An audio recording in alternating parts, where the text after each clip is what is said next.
পাক সীমান্তে ১৪০ যুদ্ধবিমান নিয়ে ভারতের মহড়া।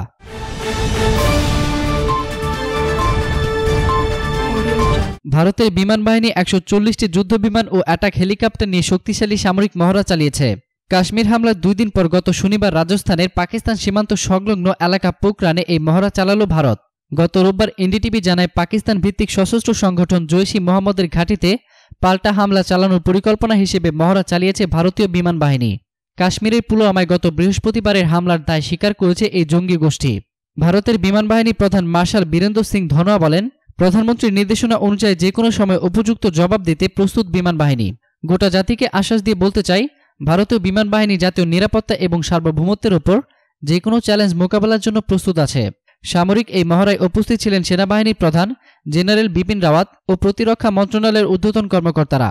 এছাড়াও ছিলেন ভারতীয় বিমান বাহিনীর সম্মানসূচক গ্রুপ ক্যাপ্টেন ও তারকা ক্রিকেটার শচীন টেন্ডুলকার। এই মহড়ায় light combat aircraft Teja, advanced light helicopter ছাড়াও ভূমি থেকে আকাশে উৎক্ষেপণযোগ্য ক্ষেপণাস্ত্রবাহী বিমান, আকাশ এবং আকাশ থেকে আকাশে ক্ষেপণাস্ত্র ছুটতে সক্ষম বিমানও ছিল।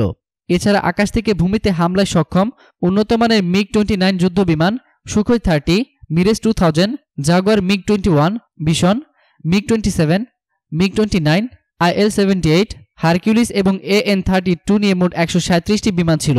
এতক্ষণ ফ্রিকি নিউজের সঙ্গে থাকার জন্য আপনাদের সবাইকে ধন্যবাদ।